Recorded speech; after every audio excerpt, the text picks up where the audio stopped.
नमस्कार। I hope all of are safe and happy at home. मैं यही प्रार्थना करती हूँ कि आप और आपके सारे घर वाले, घर के सदस्य सुख और सेफ हो। घर रहिए, सुरक्षित रहिए। Be very very careful during the times of these crisis and it's very important to stay healthy. यही मेरी प्रार्थना है और हमेशा ही रहेगी। काफ़ी बार हम वीडियोस करते हैं जो हम जब बात करते हैं स्पिरिचुअलिटी के बारे में बात करते हैं, मेडिटेशन के बारे में बात करते हैं, काफ़ी अलग अलग चीज़ों के बारे में हम बातें करते हैं।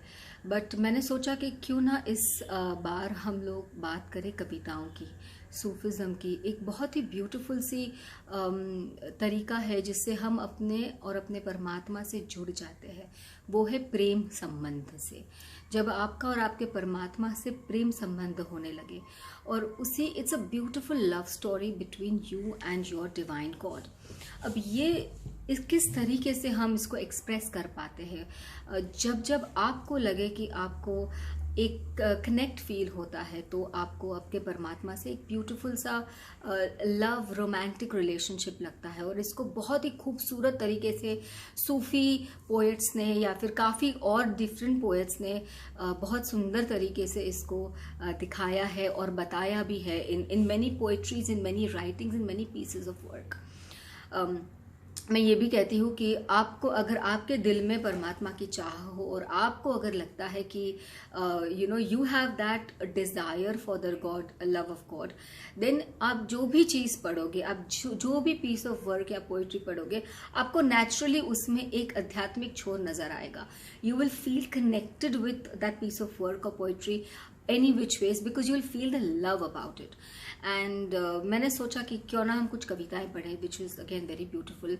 तो एक कविता उनकी कुछ पंक्तियां कबीर दास की थी, बट वो बाद में एक गाने में पिरोई गई है, सूफी song of course. It's intoxicated. जब कोई इंसान कंप्लीटली इंटॉक्सिकेट हो जाता है in the love of God, वो पूरा का अपना पूरा जीवन उसमें निछार कर देता है। And that is the beauty of Sufi intoxicated music. तो एक गाना है, उसकी पंक्तियाँ ऐसी है। दुनिया बड़ी बावरी पत्थर पूजने जाए, घर की चक्की कोई ना पीसे जिसका पीसा खाए। नदी किनारे धुआं उठे मैं जानूं कुछ होए, नदी किनारे धुआं उठे मैं जानूं कुछ होए, जिस कारण में जोगन बनी कहीं वही ना जलता होए। Now you see this is very beautiful. अगर आप इसको सिंपल समझने अगर आप कोशिश करोगे तो सिंपल सा है कि हम कहते हैं कि घर की चक्की, मतलब घर का जो भी इंसान है उसको कोई पूछता नहीं है। बाहर मंदिरों में लोग दान धर्म करते हैं मगर घर में नहीं करते, घर की चक्की नहीं पूछते या फिर घर में ध्यान नहीं देते। ये मतलब सही है, बट इसके डीप में भी अगर आप जाने की कोशिश करो तो इसका बहुत ही डीप मीनिंग निकलता है। वो ऐसा है कि दुनिया बड़ी बावरी। अब दुनिया किसको बोला है? पूरे संसार को बोला है, अपने आप को भी दुनिया बोला है। आपकी दुनिया है, जो आप एक पर्टिकुलर जिंदगी जी रहे हो, वो आपकी दुनिया है ना। वो अगर हम कवि के उस लव टुवर्ड्स द गॉड के बारे में उस एंगल से अगर हम देखते हैं तो दुनिया बड़ी बावरी पत्थर पूजने जाए। अब पत्थर क्या है? पत्थर हर एक वो चीज़ है जो बाहर की तरफ है इंसान के लिए। तो हम इतने सिली है, हम इतने पागल हो जाते हैं कभी कभी कि हम लोग बाकी सारी चीज़ों को हम पूछते हैं, जानते हैं, समझते हैं, मगर जो घर की चक्की है। अब घर की चक्की किस चीज़ को बोला गया है इस कवि ने, आप उसको बहुत ध्यान से सुनिए। घर की चक्की कोई ना पूजे, मतलब घर की चक्की कौन सी? जो घर में भगवान है वो नहीं, जो घर में माँ बाप है वो भी नहीं। घर मतलब आपका शरीर, घर की चक्की मतलब आपकी जो आत्मा है। आत्मा को कोई नहीं देखता, हम बाहर परमात्मा ढूंढते हैं। घर में जो आपके शरीर में जो आत्मा बसती है वही परमात्मा का स्थान है और वही आप नहीं देखते हो। तो बाहर आप यहाँ वहाँ ढूंढ रहे हो, पूरे शहर में, पूरी दुनिया में, जहाँ कहाँ जाके आप पूछते हो, पर घर मतलब आपके खुद में बसी हुई परमात्मा की जो आत्मा है, चेतना है, जिसमें आपका परमात्मा का प्यार है, आप वही चीज नहीं देखते, उस चीज को आप नहीं पूछते। सो घर की चक्की कोई ना पूछे जिसका पीसा खाए, जिससे हम चलते हैं, जिससे हम ये जन्म मृत्यु बार बार चलता है, जिससे हम ये समझने की कोशिश, जिस चीज को हम समझने की कोशिश करते हैं, मतलब मैं कौन हूँ, या मेरा स्पिरिचुअल जर्नी, जब हम कहते हैं कि मैं कौन हूँ, मैं कहाँ से आया हूँ, मैं कहाँ पे मेरे अंश ऐसा परमात्मा का अंश है, मैं उसको समझना चाहता हूँ। मगर ये समझने के लिए आप पूरी दुनिया भर के चक्कर लगाते हो, हर मंदिर, मस्जिद, गिरजा, हर जगह पे अलग अलग जाके माथा टेकते हो, मगर जो घर में जो आपकी चक्की पिस रही है, आपके परमात्मा की, जो आपके मन में जो आपका चेतना है, वहां पे आप नहीं देखते हो। वहां पे कोई पूजा नहीं होती, जो अद्वैत, जो अंदर की पूजा है, जो अपने अंदर के भगवान की पूजा है, या अपने अंदर के अल्लाह की पूजा है, जो अपने अंदर की ईसा की पूजा है, वो कोई नहीं करता। अपने अंदर की यूनिवर्सल एनर्जी की एग्जिस्टेंस कोई नहीं देखना चाहता। ये बहुत ब्यूटीफुली बोला है। फिर आगे वो कहते हैं, नदी किनारे धुआं उठे मैं जानू कुछ होए, जिस कारण मैं जोगन बनी कहीं वही न चलता होए। अब जब ये कवि कहते हैं कि नदी किनारे, नदी मतलब क्या? नदी मतलब वो छोर जहाँ से मैं छोड़ के आई हूँ। नदी किनारे, नदी किनारा मुझे दूर से दिखता है। तो अगर नदी किनारे देखती हूँ तो मैं देखती हूँ कि कुछ जल रहा है, जलता ही है, चिता हमेशा जलती है, इंसान खत्म हो जाता है, और उसी चीज में कहीं वही ना जलता। किस चीज के लिए मैं जोगन बनी हूँ? अगर आप अगर नॉर्मली इस चीज को समझे तो पैसा, घर, बंगला, रिश्ते, इन चीजों के लिए मैं तड़पी हूँ, गली गली भटकी हूँ, जैसे जोगन है। और मैं देखती हूँ कि वो आखिर में वही जल के राख हो गया, कहीं वही ना जलता हो। बट अभी इसी चीज को हम आध्यात्मिक तौर से अगर बहुत नीचे की तरफ से हम देखें तो ये मीनिंग समझना बहुत ब्यूटीफुल है कि नदी किनारे धुआं उठे, मतलब मुझे समझ आ रहा है कि कुछ तो हो रहा है मेरे आध्यात्मिक जर्नी में, मेरे स्पिरिचुअल जर्नी में। There is a movement happening. नदी किनारे धुआं उठे मैं जानू कुछ होए, हमें अंदर से कुछ फील होना शुरू होता है कि मुझे पता है कुछ हो रहा है, जिस कारण में जोगन बनी। अब हम जोगन, अब आप सोचिए, जब सूफी या फिर गॉड इंटॉक्सिकेटेड जो प्रेमी है, एब्सोल्यूट जो मोहब्बत करता है अपने परमात्मा से, जिसके अंदर बेइंतहा प्यार है, इश्क है, मोहब्बत है अपने परमात्मा के लिए या फिर गॉड के लिए, अब जो भी यूनिवर्सल एनर्जी के लिए, वो उसी चीज में पूरा दिन रात मग्न रहता है। तो वो इंसान जब ये देखता है कि कुछ तो हो रहा है अपने ही अंदर, अब धुआं, अब कौन सी जो नदी किनारा, अपने मन का जो नदी का किनारा है, वहीं पे धुआं दिखता है कि कुछ तो जल रहा है, something is burning and you can feel that something really burn inside yourself, you can feel it inside। तो नदी किनारे धुआं उठे मैं जानू कुछ होए, मुझे पता है कि कुछ तो मेरे साथ हो रहा है, कहीं तो मेरी एक डोर बंधी सी जा रही है मेरे प्रेमी के साथ। प्रेमी यहाँ पे कहते हैं परमात्मा को, बिकॉज आपका और आपके प्रेमी का संबंध सबसे इंटीमेट होता है, and that's the same connection with God in you. So अंदर ही अंदर हमको लगता है कि मेरे जो मन का किनारा है, जो नदी किनारा है मेरे मन का, उसी पे मेरे को धुआं दिख रहा है कि मैं जानू कुछ होए, कि जिस कारण मैं जोगन बनी। अब मैं जोगन किस चीज के लिए बनी थी? मेरे परमात्मा के लिए बनी थी। मैं बनी थी कि मैं अपने आप को जान सकूं, मैं अपने आप को पहचान सकूं। जब मैं अपने आप को पहचान लूंगी तब मैं परमात्मा से मिल जाऊंगी, उसी में विलीन हो जाऊंगी।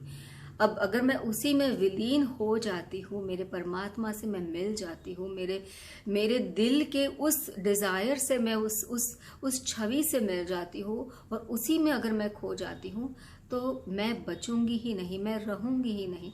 जो रहेगा बस वो रहेगा, तो मैं तो खत्म हो जाऊंगी। ये मैं जो है ना, ये ईगो है, ये बॉडीली मैं है, और जो बच जाएगा वो आपकी चेतना, जो आप बच जाएगा, जो आपका कॉन्शियसनेस, और वो कॉन्शियसनेस आपके परमात्मा से जुड़ जाएगा, वो एक हो जाएगा। इसीलिए कवि कहते हैं कि नदी किनारे धुआं उठे, मैं जानू कुछ होए, जिस कारण मैं जोगन बनी। अब मैं बनी जोगन अपने परमात्मा से मिलने के लिए थी, अपने प्रेमी से मिलने के लिए थी। जिस कारण मैं जोगन बनी, कहीं वही ना जलता हो। अभी मैं और मेरे परमात्मा, मैं अपने लिए वो चीज करना चाहती थी, मेरा मोक्ष का रास्ता था, मुझे एनलाइटनमेंट पाना था। अब वो हो गया कि मैं प्रेमी से इस तरह मिल गई कि मैं बची ही नहीं, तो मुझे एनलाइटनमेंट या मुझे मोक्ष की कोई बात ही नहीं रही। It is become one. एक बहुत सुंदर सी मुझे दोहा याद आ रहा था, शायद कबीर दास का ही है। उन्होंने कहा था कि जब मैं था तब हरि नहीं, अब हरि है तो मैं नाही। उसी तरीके से जब मैं मेरे परमात्मा से मिल गई, जब मेरे परमात्मा से मिल गई, तब मैं रही नहीं। जो मेरा ईगो था, जो मेरा अहम था, जो मैं हूं ये मेरा मानना था, वो सारा का सारा जल गया।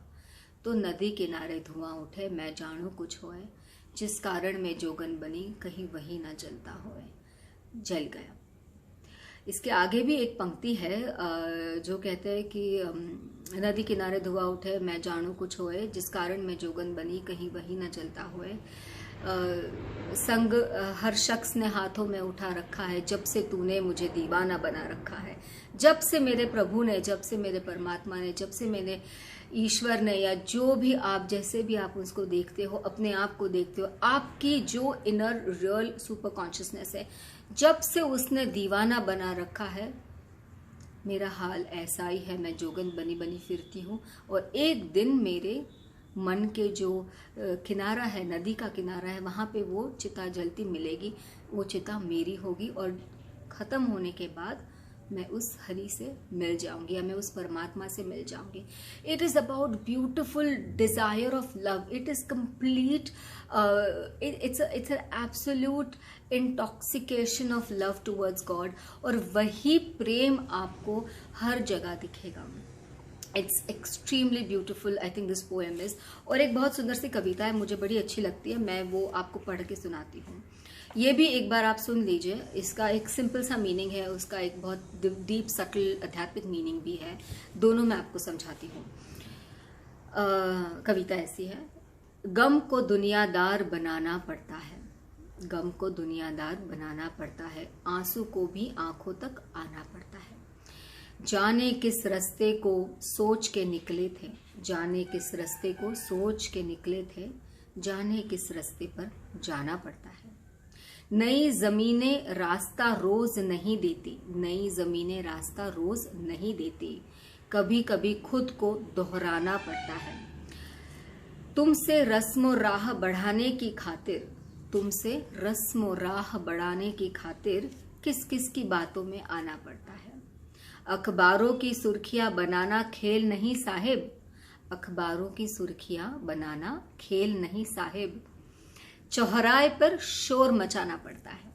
अब अगर इस कविता को आप ऐसे सिंपल से अगर आप समझो तो उसमें भी बहुत गहराई मीनिंग है। ये जिंदगी के बारे में लिखी है कि गम को दुनियादार बनाना पड़ता है। आपको जिंदगी दुनिया में रहना है तो उसको गम तो नेचुरल है, वो तो होंगे ही, आंसू भी आएंगे जिंदगी में।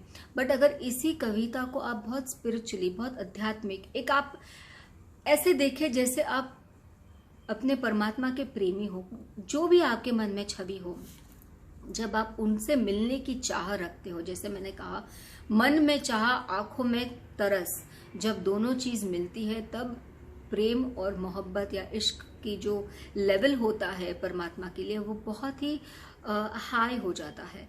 एंड अगर आप उसी नजरिए से इस पोएम को देखोगे, तो आप कविता को देखोगे तो आप समझ पाओगे। मैं आपको फिर से पढ़ती हूँ और आपको थोड़ा डीपर मीनिंग इसका समझाती हूँ। गम को दुनियादार बनाना पड़ता है, आंसू को भी आंखों तक आना पड़ता है। अब गम को दुनियादार क्यों बनाएंगे? आप जब जन्म मृत्यु के जब खेल में, चक्कर में, कर्म के चक्कर में हम अटक चुके हैं, तो अभी अगर हम कर्म के चक्कर में है और दुनिया के चक्कर में है, तो हमें मृत्यु भी आएंगी, जन्म भी आएंगे। और यही मृत्यु जन्म का चक्कर छूटने के लिए हमको दुनिया में आना ही होगा। दुनिया में आओगे तो गम के आप दुनियादार बनोगे ही। ये आपकी जर्नी है, तो ये कंटिन्यूटी रहेगी। आपको गम को दुनियादार बनाना ही पड़ेगा, क्योंकि आपको दुनिया में आना ही पड़ेगा। ये शरीर बहुत ही जरूरी है। जो लोग ये कहते हैं कि शरीर नश्वर है और शरीर को हम ध्यान नहीं देना चाहिए या कोई फर्क नहीं पड़ता, तो मैं उन लोगों को ये कह देती हूँ कि शरीर के बिना आपकी आध्यात्मिक जो ग्रोथ है ना, वो बहुत रुक जाती है, बहुत सीमित हो जाती है। You need to have a body to experience human life, also to grow spiritually. ये बहुत इंपॉर्टेंट है। तो गम को दुनियादार आपको बनाना पड़ेगा। आपको दुनिया में आना है, कर्म निभाने हैं, और आंसू को आंखों तक आंसुओं को भी तो आंखों तक आना पड़ेगा। अब आंसुएं आंखों तक कैसे आएंगी? क्योंकि आप उस चीजों को जी रहे हो। आपको आपके परमात्मा से जो बिछड़े हो आप, उस दुख के लिए आपको काफी चीजें आपको फील होंगी, and that is where you will feel that pain in your heart and you will go through a lot of hardships। और वो आंसू भी आंखों तक आने जरूरी है, क्योंकि वो नहीं आएंगे तो आपके कर्म के बंधन छूटेंगे नहीं, वो मुश्किल हो जाता है। ये बहुत सुंदर चीज कही है उन्होंने। आगे कहते हैं, जाने किस रास्ते को सोच के निकले थे, जाने किस रास्ते पे जाना पड़ता है। कभी कभी हम ये सोचते हैं कि अच्छा मैं इस जिंदगी में ये चीज करूंगी और ऐसे ऐसे हम चीज करेंगे, मगर अगर आपकी परमात्मा और आपके जो मिलन की चीज है, अगर वो रास्ता ही अलग हो, तो आप भले कोई भी रास्ते पे निकल जाओ, रास्ता आपको कहीं ना कहीं से आपको एक मोड़ दे देगा। जाने किस रास्ते पे जाना पड़ता है। अगर आप एक रास्ते पे चलते हो तो जरूरी नहीं कि आप उसी रास्ते पे जिंदगी भर चलोगे। एक जगह तक आपको कोई चीज हेल्प करेगी, फिर आपको दूसरी चीज लेके फिर दूसरे रास्ते पे जाना पड़ेगा। सो जाने किस रास्ते पे सोच के निकले थे। मुझे लगा था कि यही सही है। जब परमात्मा की और आपके मिलन की बातें होने लगी, जब आपका मन खुलने लगा, जब आपके आंखों की जो when you are able to really see the world, जब आप अपनी आंखों से दुनिया को परमात्मा की आंखों से देखने लगोगे, तो आपका रास्ता छोड़ के आप किसी और ही रास्ते पे चले जाओगे। ऐसे बहुत लोग हैं जो बड़े घरों में पैदा होते हैं, जैसे गौतम बुद्ध है, सिद्धार्थ गौतम बुद्ध है, जैसे और भी है, महावीर भगवान है, lot of Ashoka, king Ashoka है, जो बाद में बौद्ध धर्म निभाए हैं। तो ये जाने किस रास्ते पे चलते थे, पर किस रास्ते पे जाना पड़ता है। तो ये तो परमात्मा का खेल है, जैसे ना वैसे आपको उनसे मिला ही देता है। आपके मन में बस चाह होनी चाहिए, वो स्पार्क होना चाहिए बस मिलने का उनसे। तो यही कहते हैं, जाने किस रास्ते से को सोच के निकले थे, जाने किस रास्ते पे जाना पड़ता है। कई जमाने रास्ता रोज नहीं देती, नई जमीनें रास्ता रोज नहीं देती, कभी कभी खुद को दोहराना पड़ता है। जब हम ये पुनर्जन्म वापस आते हैं, तो हर जन्म में जरूरी नहीं है कि आपको आपका और आपके परमात्मा से मिलने का आध्यात्मिक छोर या फिर वो रास्ता उतनी आसानी से मिल जाए, क्योंकि हर जन्म में आपका एक कर्म बंधन भी बनता है, और जिससे वो कर्म बंधन बनता है कि हर नई जमीन है, मतलब जमीन कौन सी है? आपका नया लाइफ है, आपकी नया बॉडी है, नई जिंदगी है, नए रिश्ते। हर रिश्ता, हर लाइफ, हर बॉडी आपको वही रास्ता रोज नहीं देगी। सो अगर आपको इस जिंदगी में या इस लाइफ टाइम में वो स्पिरिचुअल एस्पेक्ट, वो आध्यात्मिक खिंचाव महसूस होता है, तो आप उसको ले लीजिए। ये बहुत जरूरी है कि हो सके अगली बार आपको वही उतनी आसानी से ना मिले। कभी कभी खुद को दोहराना पड़ता है। अगर आपने कोई सबक सीखा नहीं है जिंदगी का, स्पिरिचुअलिटी का, फिर वो कोई कुछ भी हो सकता है, love, anger, fear, jealousy, lust, many things like that. अगर वो आपने सीखा नहीं है तो आपको वो चीज दोहरानी पड़ेगी बार बार बार बार, जब तक आप, मतलब आपकी आत्मा, आपकी चेतना वो चीज समझ ना जाए, सीख ना जाए, फील कंप्लीटली वो चीज ना कर ले। तो ऐसे कहते हैं कि नई जमीनें रास्ता रोज नहीं देती। हम कोशिश करें, अगर आप कोशिश करते हो कि इस जिंदगी में मुझे ये चीज करनी हो, मुझे मोक्ष की प्राप्ति करनी है, अगर आप मोक्ष प्राप्त करना भी चाहते हो तो भी आपको बार बार चीजें दोहरानी पड़ेगी, क्योंकि आपको वो आपके कर्म पहले से बंध गए। तो बी वेरी केयरफुल। अगर इस टाइप पे अगर आपके कर्म छूटते हैं तो उसको छूटने दो, तकलीफें होती है तो होने दो, आंसू आंखों तक आते हैं तो आने दो, क्योंकि उन्हीं से आपके कर्म बंधन छूटते हैं।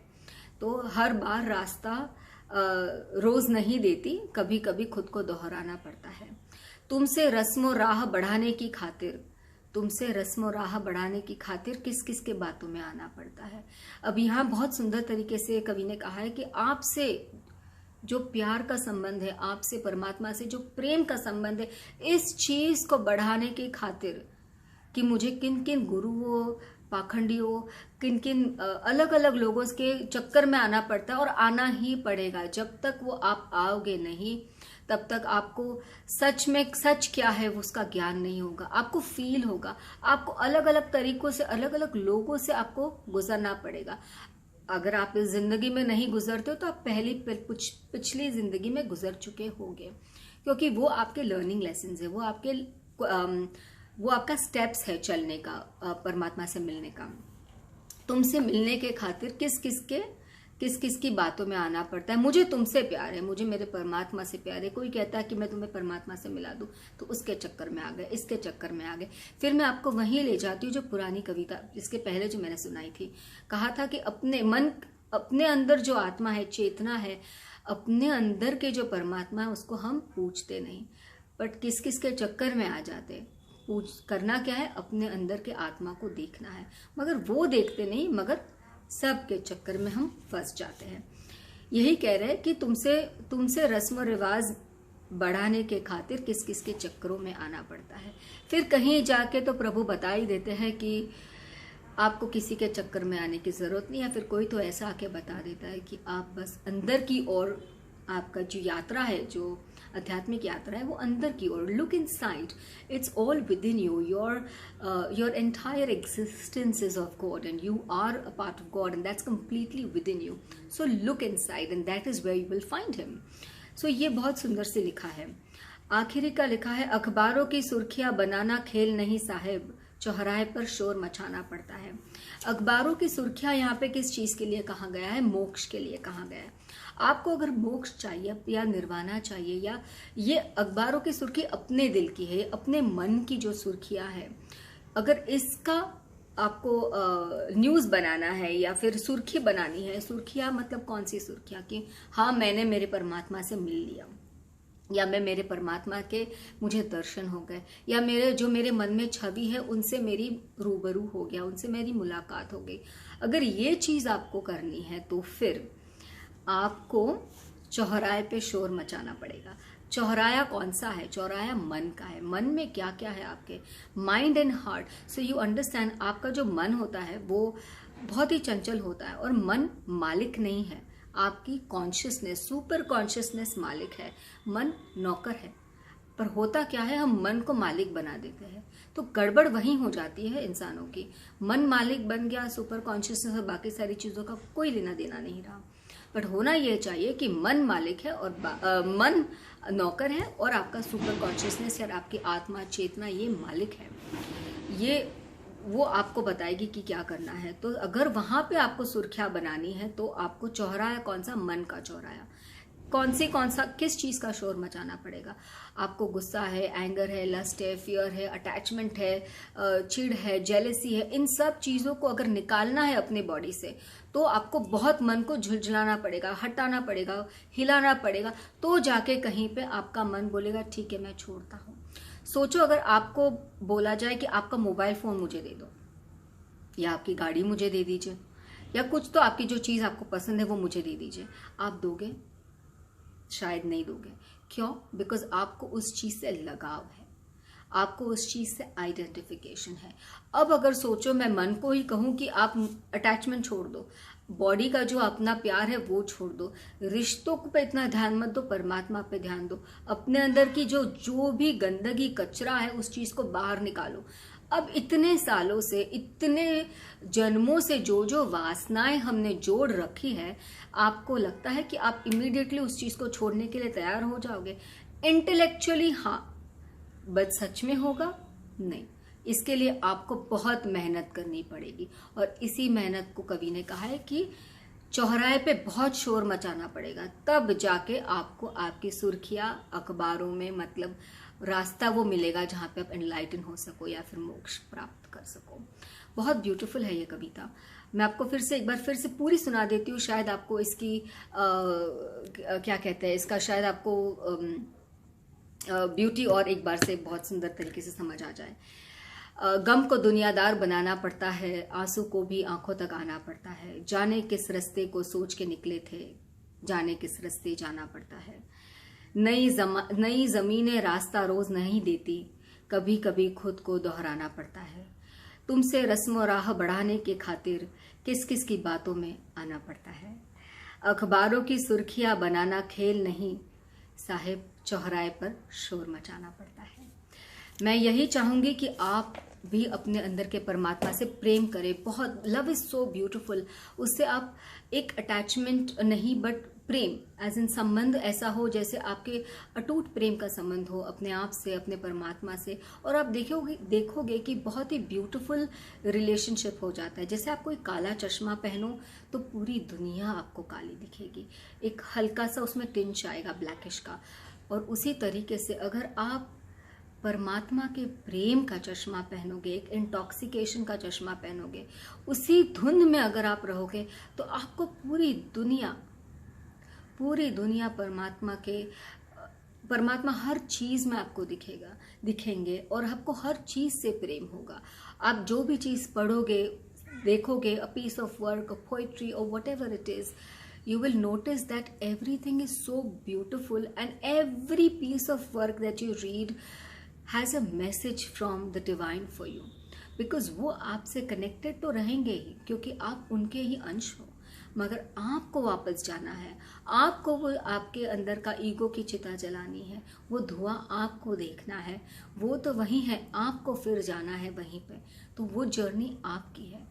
आपको शोर मचाना पड़ेगा चौराहे पर, आपको अंदर के जो चक्की है, उस अपने मन की जो चक्की है, वहाँ जाके आपको वहाँ पे पूजा करनी होगी। It's all about going inside, and when you go inside you will meet your lover. अपने प्रेमी से मिलने की चाह, मतलब अपने परमात्मा से मिलने की चाह अगर आपके मन में हो, मैं फिर कहती हूँ वो आपके अगर मन में हो, आंखों में देखने के दरस हो, इच्छा हो, पेन हो, तो परमात्मा आपसे दूर रह नहीं सकते। आपको वो जर्नी नेचुरली कंप्लीट करने में कोई ना कोई मिल ही जाएगा। You will get some help, and I think God love intoxification is the most beautiful नशा। अगर आपको नशा करना ही है तो परमात्मा के प्रेम का नशा करिए। ऐसा नशा है जो बस चढ़ता है, उतरता कभी नहीं। और उस नशे में आप जिंदगी के सबसे ऊंचे से ऊंचे छोर तक आप आराम से पहुंच जाओगे, क्योंकि you will be one with your divine God.